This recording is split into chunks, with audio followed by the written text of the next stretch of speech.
Yeah. Okay, okay.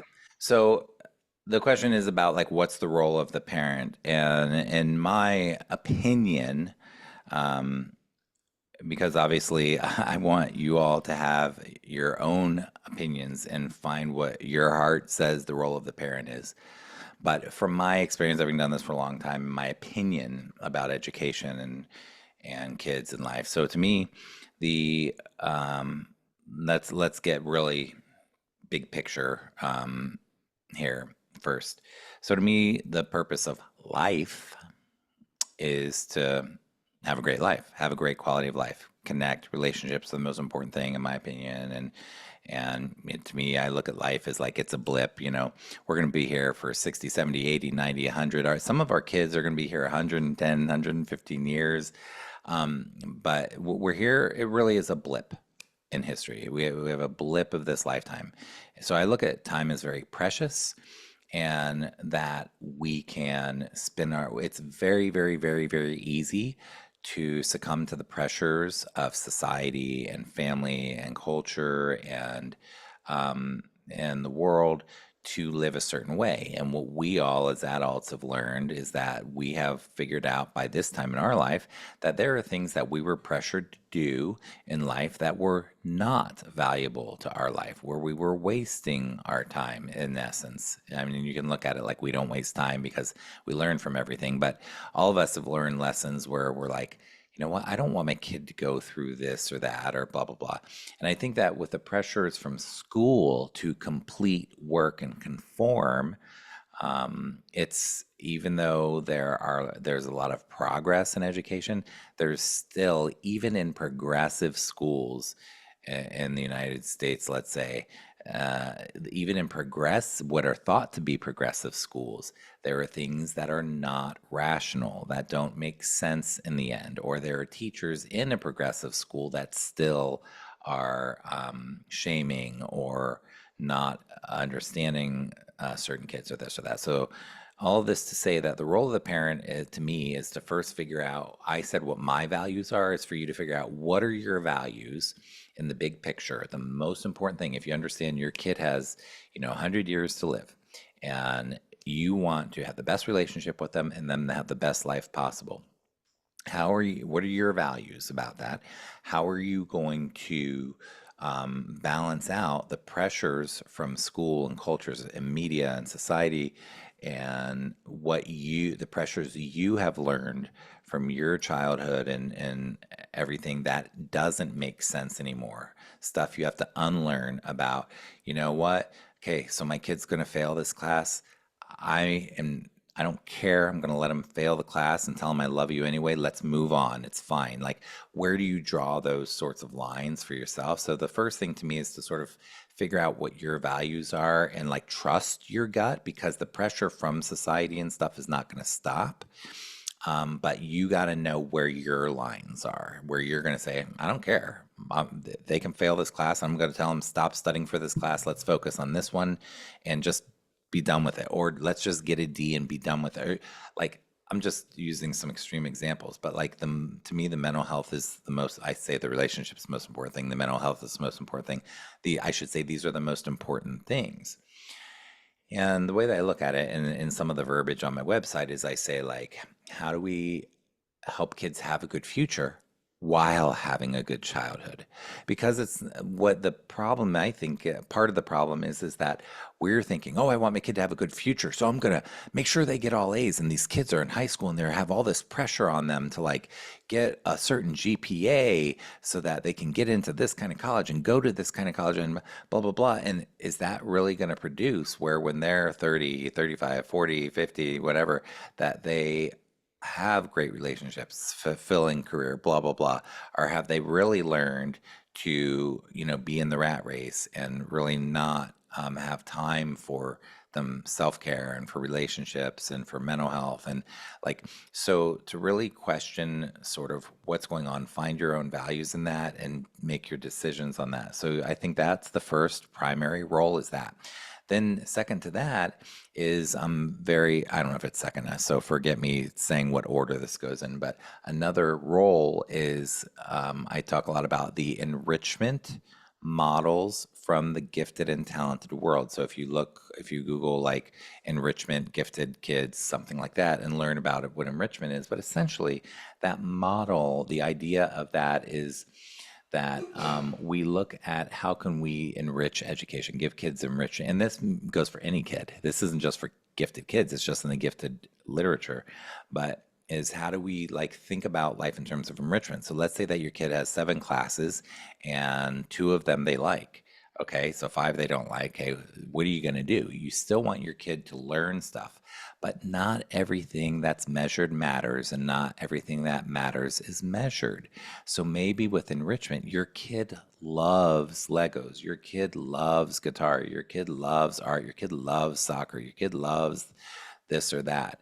Whatever their quirky things are that are not available in school, it can be free or paid. Get them enrolled in things, go to the library, get books on it, have them go to experiences with those sorts of things, have them research anything and everything you can to get them involved in it. And if you're like, yeah, Seth, I do that, but then my kid is sick of it in 2 weeks, who cares? Use the enrichment and get them into another thing. That's okay. They're exploring the world. Keep immersing them in things, and some things will stick, or parts of some things will stick.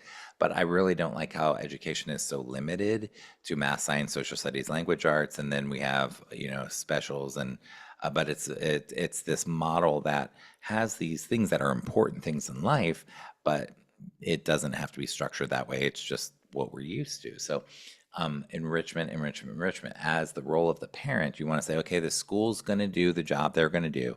I'm going to hope they're going to do a great job, but I am not going to bank on it. I'm going to hope, I'm going to push for it, but I'm not going to depend on it. I'm ultimately going to depend on myself to put my kid in enriching experiences that are going to help them find interests and passions and things that matter to them, and volunteer experiences and ways to learn to serve. So there's that. And then there's the more logistical executive function stuff. In order for your kid to have those passions that they learned about in enrichment, or to be able to develop careers or develop their life, they do have to have executive function skills. So then the role as the parent is to figure out, what sorts of executive function skills that your kid needs. And what I teach is, I would argue, is what they need. But and it doesn't have to be my model, but they have to know how to plan upside down, backwards, frontwards, all types of planning. They have to know, not perfectly, but they have to know how to say, I have a goal and I know enough about planning that I can get there. I don't care if that goal is buying myself a car when I'm 16. I don't care if that goal is getting a summer job that is really cool. I don't care if that goal is going to college, being an entrepreneur. What if it's big goals, little goals? But that when I want to learn how to kite surf, I want to learn how to do this. Your kid can say, I have a goal, and they have enough planning skills that they can accomplish a goal. They have enough organizational skills that they can accomplish their goals and pursue their interests and their enrichment stuff. They have enough, self advocacy skills that they can ask for help to reach their goals, blah, blah, blah. So the purpose of all the executive function stuff is so that we can have the quality of life. So the role of the parent is not to depend on the school for this, but to say, how can I get my kid these skills to do X, Y, and Z? Now, maybe I'll wrap up with this. This is probably a good place to wrap up. The last role of the parent is to say, what is my role a parent? Am I above, below, side by side? Are we partners? Are we collaborative? I'm very into the collaborative parenting models, where it's collaborative, where you're your kids' coach, you're their partner, you're a collaborator with them, you're helping them create their life. You're not top down, you're not above them, you're not in America there's a saying, do as I say, not as I do. I know not as many people say that anymore, but kids are meant to be seen, not heard. Like there's all this bullshit in culture that is just that people still believe. Some people still believe and live by and blah blah. But the role of the parent to me is to like help your kid become them, who they are meant to be, who they want to be, to develop who they are, not who you want them to be, and to just love your kid for who they are. I guess that maybe is the place to end it. Like the role is to love them for exactly, and it's hard sometimes. In some ways, we have emotions, things like this, but to ultimately always come back to secure attachment and attachment theory. If you haven't looked up attachment theory, but secure attachment, and always come back to whatever happens. I mean, if you have a blowout fight with your kid and you're so mad and you're just fuming, to always go back and be like, you know what? I'm really sorry for that. We'll work this out, but I love you. You are exactly who you need to be. And I'm here for you, even if I make mistakes like that, blah, blah, blah. Just to always go back to the um, being an anchor for them, just to love them imperfectly, but to tell them and acknowledge that. So the role, and I guess to build on that role is to do your own deep inner work, your own work on yourself, your own counseling, your own therapy, your own books, your own support groups, your own work. Because the truth is we've got baggage. We adults have baggage. We have dysfunctional habits. We have maladaptive habits. We have stuff that we've learned. And the more we self care on ourselves with mental health stuff, the more that directly and indirectly impacts and models for our kids. Hey, this is how to be an adult in this world and take care of yourself. Not because you're telling them, but because you're living it. They feel it.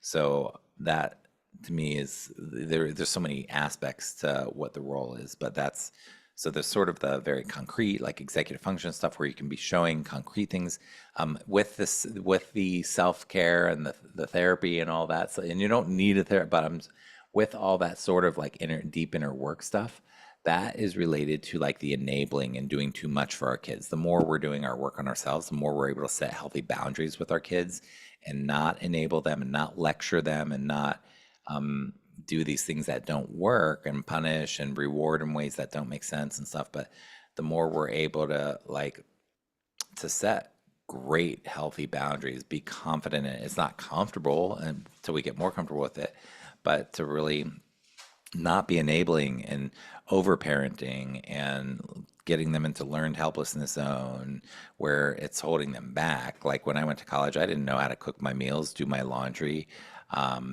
make my bed, like things that other kids in the dorm were doing. And it's like my mom, and I love my mom, but she did all that stuff for me, and I never had to learn that stuff. And let me tell you, I would have resisted every step of the way if she made me or taught me how to do that stuff when I was a kid, but I would have been thankful for it when I was older, type of thing. So that's sort of, yeah, my brain has officially left the building on that note.